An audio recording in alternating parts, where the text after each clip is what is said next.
Friends, இன்றைக்கி கருவாட்டு குழம்பு செய்ய போகிறோம். பழாக்கொட்டையிலும் இது பழாக்கொட்டை, பச்சை மிளகா, மாங்காய், வெங்காயம், தக்காளி, தேங்காய் அரைச்சி வச்சுருக்கிறாங்க. இது எப்படி க்ளீன் பண்ணணும் பார்க்கலாம். இந்த முதல்ல தொலி எடுத்துடணும். தொலி இருப்பாங்க, அதை எடுத்து க்ளீன் பண்ணணும். நம்ம உப்பு இருப்பாங்க, ஊற வச்சிடணும். நம்ம இந்த தொலியை எடுத்து கொஞ்சம் தண்ணி ஊற்றி ஊற வச்சிடணும்.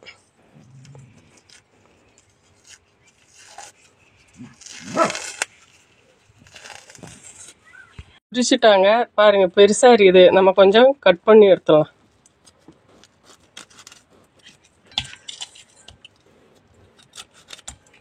தண்ணி ஊற்றி ஊற வைக்கிறேன். வாங்க சமைக்கலாம். எப்படி வாங்க, எண்ணெய் ஊற்றலை, கடலெண்ணெய்,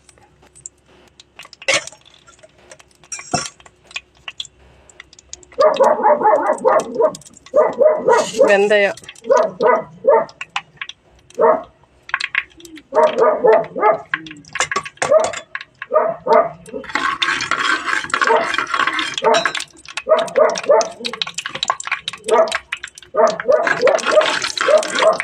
போது நம்ம வெங்காயத்தை போட்டுக்கலாம்.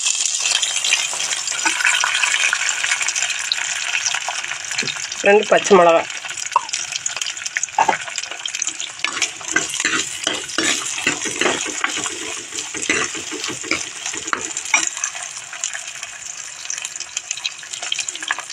கருவேப்பிலை,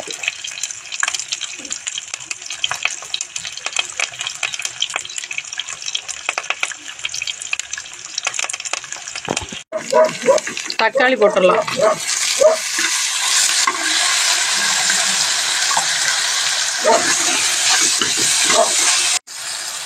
இந்த அளவுக்கு கட் பண்ணணும். மாங்காய் போட்டுக்கலாம்.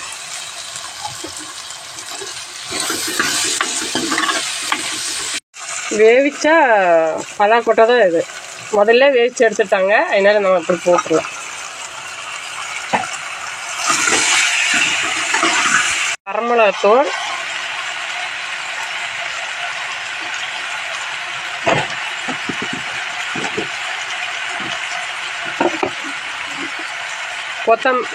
கொத்தமல்லி தூள்,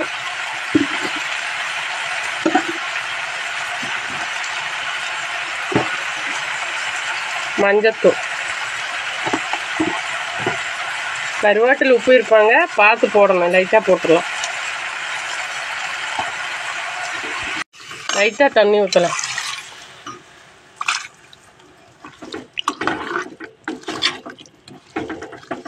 கருவாடு க்ளீன் பண்ணி வச்சிடலாம். குழம்பு கொதிக்கிறதுக்குள்ள நல்லா வாஷ் பண்ணோன்னா அது உப்பு இருப்பாங்க. மாங்காய் நல்லா வெந்துட்டுருக்கு பாருங்க. குழம்பு நல்லா கொஞ்சமாக புளி அரைச்சி ஊற்றலாம்.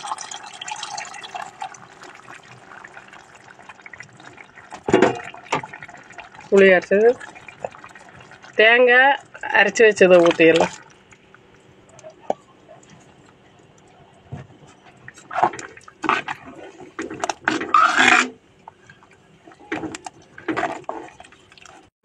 வாங்க கருவாடு போட்டுடலாம்.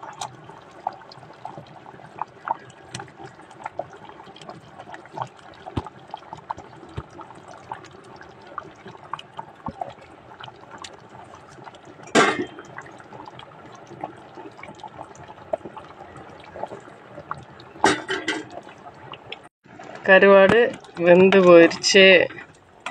ரெண்டு கொத்தமல்லி தழை தூவிடலாம். கருவாட்டு குழம்பு ரெடி. நீங்களும் இதே மாதிரி பழாக்கொட்டை கருவாடுக்கு அடிச்சுன்னா செஞ்சு பாருங்கள். டேஸ்ட் பண்ணி பாருங்கள். பிடிச்சிருந்தா லைக் போடுங்க, சப்ஸ்கிரைப் போடுங்க.